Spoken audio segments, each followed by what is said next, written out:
Hello everyone, welcome to my channel PK commerce study. कैसे हैं आप लोग? उम्मीद है फ्रेंड्स आप लोग बहुत ही अच्छे होंगे और अच्छे से अपनी पढ़ाई कर रहे होंगे। तो फ्रेंड्स आज के इस वीडियो में आप लोगों के लिए मैं बिजनेस इकोनॉमिक्स का एक वेरी इंपॉर्टेंट क्वेश्चन लेकर आई हूँ, जो कि आप लोगों के लिए बहुत ही ज़्यादा इम्पोर्टेंट। फ्रेंड्स मैं बता दूँ कि ये क्वेश्चन एग्ज़ाम में बहुत बार आया हुआ क्वेश्चन है, तो आप लोगों के एग्ज़ाम के लिए भी ये क्वेश्चन मोस्ट इम्पोर्टेंट हो जाता है।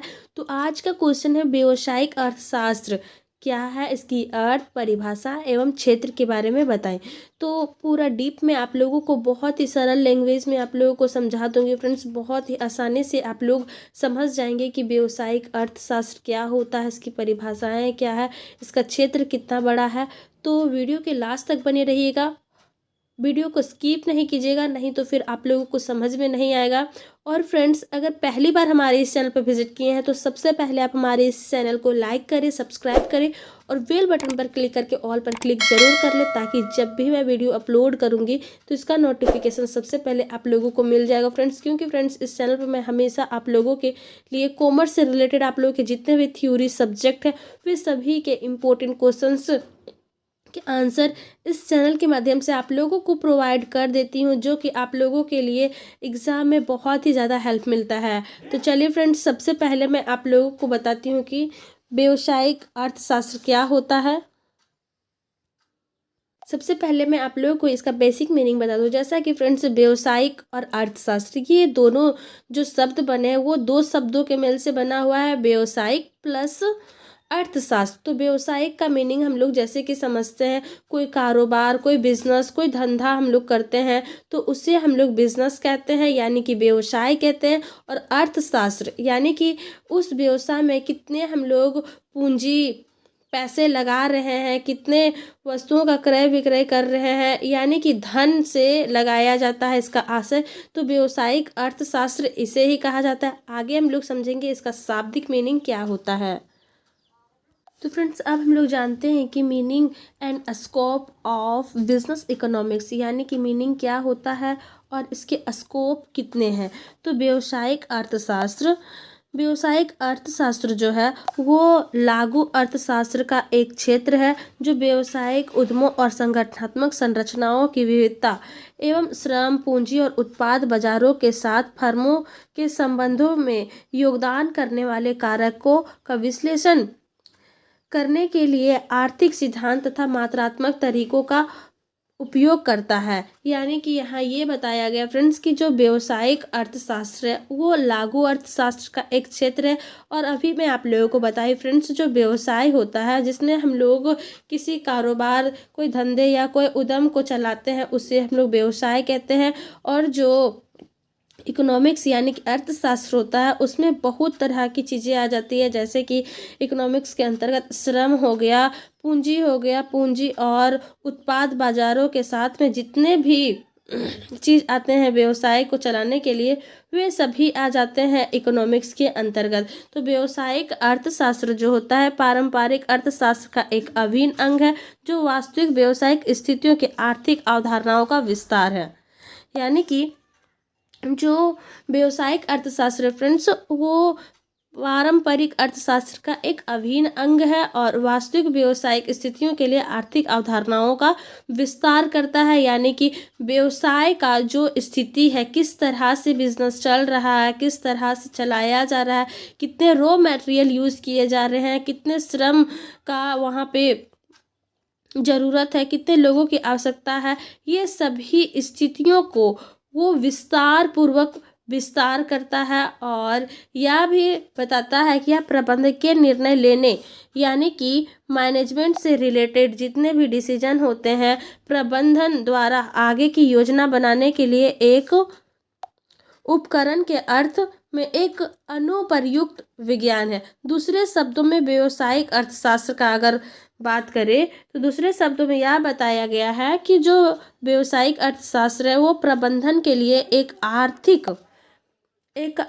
अनुप्रयोग से संबंधित है। व्यावसायिक अर्थशास्त्र सूक्ष्म अर्थशास्त्र पर दो श्रेणियों पर आधारित है, सकारात्मक और मानक। यानी कि फ्रेंड्स यहाँ पे दो तरीके से अर्थशास्त्र को भी बांटा गया है। आगे हम लोग जानेंगे कि माइक्रो एंड मैक्रो क्या होता है, यानी कि मिक्रो एंड माइक्रो अर्थशास्त्र में भी हम लोग अंतर जानेंगे। तो सूक्ष्म, जिसको हम लोग मिक्रो बोलते हैं, मिक्रो अर्थशास्त्र दो श्रेणियों में बांटा गया है, एक सकारात्मक और एक मानक।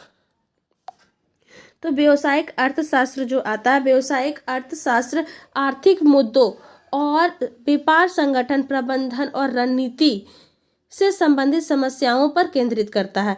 यानी कि व्यवसायिक जो इकोनॉमिक्स है, यानी कि बिजनेस इकोनॉमिक्स है, वो आर्थिक मुद्दों यानी कि पैसे से रिलेटेड मुद्दों पे बात करता है। व्यापार संगठन यानी कि व्यापार से रिलेटेड कितने संगठन बनाकर बिजनेस को चलाया जा रहा है, प्रबंधन और रणनीति से संबंधित समस्याओं पर केंद्रित करता है। मुद्दों और समस्याओं में इस बात पर स्पष्टीकरण शामिल है कि कॉर्पोरेट फर्में क्यों उभरती है और मौजूद रहती है, वे विस्तार क्यों करते हैं, क्षैतिज, लंबवत और स्थानिक रूप से उद्यमियों और उद्यमिता के भूमिका, संगठनात्मक संरचना का महत्व है, कर्मचारियों, पूंजी प्रदाताओं और ग्राहकों और सरकार के साथ फर्मों के संबंध और फर्मों और कारोबारी माहौल के बीच बातचीत किया जाता है। यानी कि जब भी व्यवसायिक अर्थशास्त्र का अध्ययन किया जाता है तो वहाँ पे जितने भी उद्यमी होते हैं, उद्यमिता होता है, यानी जो बिजनेस को चलाता है, बिजनेस को चलाने के लिए क्या क्या भूमिकाएं होती है, कितने संगठन की संरचना किया जाता है, ये सभी इम्पोर्टेंट रखता है। कर्मचारियों, पूंजी प्रदाताओं, ग्राहकों और सरकार के साथ कर्मों का संबंध होता है और फर्मों और कारोबारी माहौल के बीच की बातचीत की जाती है। आगे हम लोग जानेंगे अब कि बिजनेस इकोनॉमिक्स का क्षेत्र क्या है। यानी कि बिजनेस जो किया जाता है, व्यवसाय का अर्थशास्त्र जो होता है, उसका क्षेत्र कितना बड़ा होता है, किस तरह से उसे यूज़ किया जाता है, कौन कौन सी समस्याएं आती है बिजनेस को चलाने में, धन से रिलेटेड, वो सभी बातों को हम लोग जानेंगे। तो बता दें friends, micro economics apply to operational issue, यानी कि जो जैसा कि नाम से ही पता चल रहा है यहाँ पे कि आंतरिक या परिचालन संबंधी, यानी कि जो बिजनेस का इंटरनल पार्ट होता है, इंटरनली जिस तरह से बात किया जाए, तो आंतरिक या परिचालन संबंधी मुद्दे ऐसे मुद्दे हैं जो एक फर्म के भीतर उत्पन्न होते हैं। यानी जो कंपनी या कोई उद्योग होता है उसके अंतर्गत, उसके अंदर में ये समस्या उत्पन्न होती है, वर्कर्सों की कमी, पूंजी की कमी और रॉ मटेरियल्स की कमी। तो ये सभी जो होते हैं, ये सभी जितने कमी आती है वो बिजनेस के अंदर आती है। तो ये सभी जो इश्यू क्रिएट होते हैं वे सभी को अप्लाई करने के लिए बताया गया। इसका विश्लेषण करना व्यवसायिक अर्थशास्त्र के दायरे में है। यानी कि अच्छे से बिजनेस को चलाने के लिए आंतरिक तरीके से, यानी कि आंतरिक कितने चीज़ों की कमी है, जो समस्याएं उत्पन्न हो रही है वो क्यों हो रही है, सभी चीज़ों को जानना होता है। इसके अलावे यहाँ बताया गया है, इसके अलावे ऐसे मुद्दों के उदाहरण कुछ दिए गए हैं जो कि व्यवसाय का विकल्प है, व्यवसाय का आकार कितना बड़ा है, उत्पाद डिजाइन, मूल्य निर्धारण, बिक्री के लिए प्रचार, प्रौद्योगिकी पसंद आदि। यानी कि यहाँ बताया गया है कि जैसे कि आंतरिक तो समस्याएं होती है, कोई भी बिजनेस को चलाने के लिए कुछ ना कुछ तो कमी इंटरनली रूप से होता है, लेकिन फिर भी ये इसके अलावे बहुत सारे ये भी मुद्दे आते हैं कि व्यवसाय का दूसरा विकल्प क्या है। अगर व्यवसाय को और भी ज़्यादा इम्प्रूवमेंट लाना है तो व्यवसाय में और कौन कौन सी चीज़ों की आवश्यकता होगी, व्यवसाय का आकार कितना बड़ा है, उस वस्तु का डिज़ाइन कैसा है, उत्पाद का उसका मूल्य निर्धारण किस प्रकार से करना है, किस तरह से बाजार में उस वस्तु का डिमांड है, उसी के अकॉर्डिंग प्रचार प्रसार करना वस्तु का, और प्रौद्योगिकी के पसंद आदि होना चाहिए। तो अधिकांश कंपनियां जो होती है निम्नलिखित सूक्ष्म अर्थशास्त्र सिद्धांतों का उपयोग करके इनसे निपट सकती है। यानी कि जितने भी इंटरनली प्रॉब्लम होते हैं कंपनी के अंतर्गत या फिर उद्योग के अंतर्गत, तो ये समस्याओं को दूर करके भी निपटा जा सकता है। आगे हम लोग जानेंगे एनालिसिस, डिमांड एंड फोरकास्टिंग, यानी कि मांग और पूर्वानुमान लगाकर भी जो इंटरनली प्रॉब्लम होता है, इंटरनली समस्याएं उत्पन्न होती है बिजनेस के अंतर्गत, उससे निपटा जा सकता है। जैसे एनालिसिस करना है कि कौन से वस्तु का बाजार में मांग किया जा रहा है और किस तरह से वस्तुओं का उपयोग किया जाता है उस एरिया में, तो ये चीज़ों का भी अध्ययन करना होता है। मांग का विश्लेषण करना, खरीदार के व्यवहार को समझने के बारे में या मांग के निर्धारकों के परिवर्तन में प्रभावों के साथ साथ उपभोक्ताओं की प्राथमिकताओं का भी अध्ययन करता है। यानी कि साथ ही इन निर्धारकों में वस्तुओं की कीमत, उपभोक्ता की आय और पसंद नापसंद को भी शामिल किया जाता है। यानी कि फ्रेंड्स, अगर कोई बिजनेस को चलाया जा रहा है कहीं पे, तो जिस एरिया में चलाया जा रहा है उस एरिया में उस वस्तु का उत्पादन किया जा रहा है, तो उस वस्तु का उस एरिया में किस तरह से डिमांड है, वहाँ के लोग किस तरह के माहौल से बिलोंग करते हैं, वहाँ का लोगों का इनकम का स्रोत कैसा है, तो उसी के हिसाब से अगर बिजनेस किया जाएगा तो वो बिजनेस अच्छे से चल सकता है। अन्यथा बहुत सारी समस्याएं आ जाएगी, क्योंकि अगर वहाँ के व्यक्तियों का पसंद नापसंद, बहुत ऐसे कंडीशन भी आते हैं कि पसंद तो होता है लेकिन अपनी इनकम की वजह से खरीद नहीं पाते हैं। तो इस तरह की समस्याओं को देखते हुए, यानी कि मांग और पूर्वानुमान का एनालाइज करते हुए ही वहाँ पे उद्योग को स्थापित करना चाहिए। पूर्वानुमान की एक मांग एक अच्छी और सेवा के लिए भविष्य की मांग की भविष्यवाणी करने के लिए इस्तेमाल की जाने वाली तकनीक है। यानी कि पूर्वानुमान को यहाँ बताया गया है कि इसके अलावा यह भी भविष्यवाणी किया जाता है कि मांग को प्रभावित करने के लिए, यानी कि इफेक्टिव तरीके से उस वस्तु का ज़्यादा से ज़्यादा मांग हो तो उसका एक पूर्वानुमान किया जाए और वहाँ के इन्वायरमेंट के बारे में, वहाँ के लोगों के बारे में सबसे पहले एनालाइज किया जाए कि वहाँ के लोगों का पसंद क्या है, किस तरह का इनकम स्रोत है, गांव है या शहर है।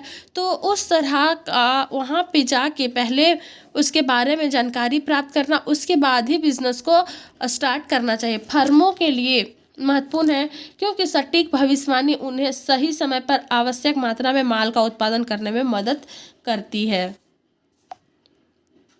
सेकेंड नंबर पॉइंट आता है फ्रेंड्स कि प्रोडक्शन एंड कॉस्ट एनालिसिस। ये भी एक उद्यमी को यह देखना होता है कि किस तरह का वहाँ पे प्रोडक्शन करना चाहिए, वस्तुओं का उत्पादन करना चाहिए, लागत कितना लगेगा, ये सभी चीज़ों का भी अध्ययन पहले कर लेना होगा कि मेरे पास कितना कॉस्ट है, यानी कि कितना बड़ा बिजनेस हम स्टार्ट कर सकते हैं। उसी के अकॉर्डिंग हमें बिजनेस को स्टार्ट करना चाहिए। कौन से प्रोडक्ट को उत्पाद करना है, ये सभी भी जानकारियाँ पहले ही अपने आप में रख लेना है। उत्पादन के संबंध में एक व्यावसायिक अर्थशास्त्री की निम्नलिखित जिम्मेदारियाँ होती है। यानी कि जब एक व्यक्ति उत्पाद करता है तो उसके बहुत सारे कंडीशन आते हैं। तो चलिए आगे हम लोग देखते हैं। तो देखिए फर्स्ट में आता है कि फर्म के उद्देश्यों के आधार पर आउटपुट के इष्टतम आकार का निर्णय लें कि किस तरह का बिजनेस होगा, कितना बड़ा बिजनेस होगा, उससे कितना हमें आउटपुट प्राप्त होगा, जितना हम पूंजी लगाएंगे उससे ज़्यादा हमें प्रॉफिट होगा या नहीं, या उसके इक्वल भी होगा नहीं तो फिर उससे कम हुआ तो फिर लॉस का सामना करना पड़ सकता है। साथ ही सुनिश्चित करें कि फर्म का कोई एक अनुचित लागत नहीं लगती है। उत्पादन विश्लेषण के माध्यम से फर्म उत्पादन की तकनीकी रूप में कुशल तरीके से पेशकश करने वाली उपयुक्त तकनीकी का चयन करती है। दूसरी ओर लागत विश्लेषण फर्म को लागत के व्यवहार को पहचान करने में सक्षम बनाता है तथा जब आउटपुट, समय अवधि, संयंत्र आकार जैसे कारक बदलते हैं तो इसके अलावा इन दोनों विश्लेषणों का उपयोग करके एक फर्म कम से कम समय में लागत पर इष्टतम उत्पादन करके लाभ को अधिकतम कर सकता है। यानी कि ये सभी चीज़ों को एनालिसिस करेगा, विश्लेषण करेगा, उसके बाद अगर करेगा तो उसका आउटकम बहुत ही अच्छा आ सकता है। फ्रेंड्स, तो अगर कभी भी कोई अगर आप बिजनेस स्टार्ट करना चाहते हैं तो बिजनेस को स्टार्ट करने से पहले आप अपने आप को पहले देख लीजिए कि आपके पास कितना कॉस्ट है, कौन से वस्तु का उत्पादन करेंगे और कौन सी जगह पे करेंगे। ये प्लेस का डिसीजन लेना भी मोस्ट इम्पोर्टेंट होता है एक बिजनेसमैन को। तो आप लोग अगर करिएगा तो फिर इस तरह से आप लोग देख लीजिएगा ये सभी चीज़ों को। अब आगे हम लोग जानते हैं थर्ड नंबर पॉइंट पे इन्वेंट्री मैनेजमेंट, यानी कि स्टॉक का प्रबंध किस तरह से करना है एक बिजनेसमैन को। तो इन्वेंट्री आता है। इन्वेंट्री मैनेजमेंट फर्म कच्चे माल, प्रगति पर काम और तैयार माल के रूप में इन्वेंट्री बनाए रखने से जुड़ी लागत को कम करने के लिए कुछ नियमों का उपयोग कर सकते हैं। यानी कि फ्रेंड्स, जैसे कि हम लोग बिजनेस तो कर रहे हैं और एक ही बार वस्तुओं का हम लोग सेल कर, एक ही बार वस्तु का उत्पादन किए और सब बेच के ख़त्म कर दिए, तो उस तरह से नहीं करना है। बाजार को लंबे समय तक बनाए रखने के लिए हमें क्या करना होगा, कुछ रॉ मटेरियल्स को बचा के रखना होगा, कच्चे कच्चे रॉ मटेरियल्स रखना है। काम अगर प्रगति में है यानी कि कंटिन्यू चल रहा है तो माल को तैयार करते जाना है, फिर जो ज़रूरत की चीज़ें हैं, कच्चे माल की व्यवस्था करना, ये सभी को स्टॉक करके रखते जाना है और जो बनते जाएगा वो प्रोडक्ट को सेल करते जाना है। इसके अलावा यह भी समझना महत्वपूर्ण होता है कि इन्वेंट्री नीतियाँ फर्म की लाभप्रदता में प्रभावित करती है। इसलिए अर्थशास्त्री फर्म के इन्वेंट्री के इष्टतम स्टॉक को बनाए रखने में मदद करने के लिए ABC विश्लेषण और गणितीय मॉडल जैसी विधियों का उपयोग करते हैं। यानी कि ABC का एनालिसिस करते हैं और स्टैटिक मॉडल की विधियों का भी उपयोग करते हैं। जोड़ घटाव करके भी रखते हैं कि कितने रॉ मटेरियल्स बचे हुए मेरे पास और कितने कितने प्रोडक्ट का उत्पादन हो चुका है। ये सभी चीज़ों को मैनेज करके चलना पड़ता है एक बिजनेसमैन को। 4th नंबर पॉइंट आता है friends, market structure and pricing policy. यानी कि बाजार का ढांचा किस तरह से है और वहाँ की कीमत की नीतियाँ किस तरह से है। तो किसी भी फर्म को बाजार की प्रतिस्पर्धा की प्रकृति और सीमा के बारे में जानने की ज़रूरत होता है। यानी कि कोई भी कंपनी होता है, फर्म होता है, जो भी व्यवसायिक होता है, उसे यह भी देखना होता है कि जिस वस्तु का हम उत्पादन करेंगे उस वस्तु के और भी कितने व्यवसायी हैं, कितने व्यापार करने वाले व्यक्ति हैं उसी वस्तु का। तो प्रतिस्पर्धा यानी कंपटीशन को देखते हुए, उसके नेचर को पहचानते हुए ही वस्तु का उत्पादन करना है। बाजार की संरचना का गहन विश्लेषण करना या जानकारी प्रदान करता है। इसके अलावा इसकी मदद से कंपनियां बाजार में कीमतें निर्धारित करने के एक निश्चित क्षमता का आदेश देती है। साथ ही यह जानकारी फर्मों को दी गई प्रतिस्पर्धी परिस्थितियों में बाजार प्रबंधन के लिए रणनीति बनाने में मदद करती है। दूसरी ओर जो आता है मूल्य सिद्धांत, फर्म को यह समझने में मदद करता है कि विभिन्न प्रकार के बाजार स्थितियों के तहत कीमतें कैसे निर्धारित की जाती है। साथ ही यह मूल्य निर्धारण नीतियों के बनाने में फर्म की सहायता करता है। अब आगे हम लोग जानते हैं फ्रेंड्स कि मैक्रो इकोनॉमिक्स किस तरह से अप्लाई किया जाता है इन्वायरमेंटल इशू में।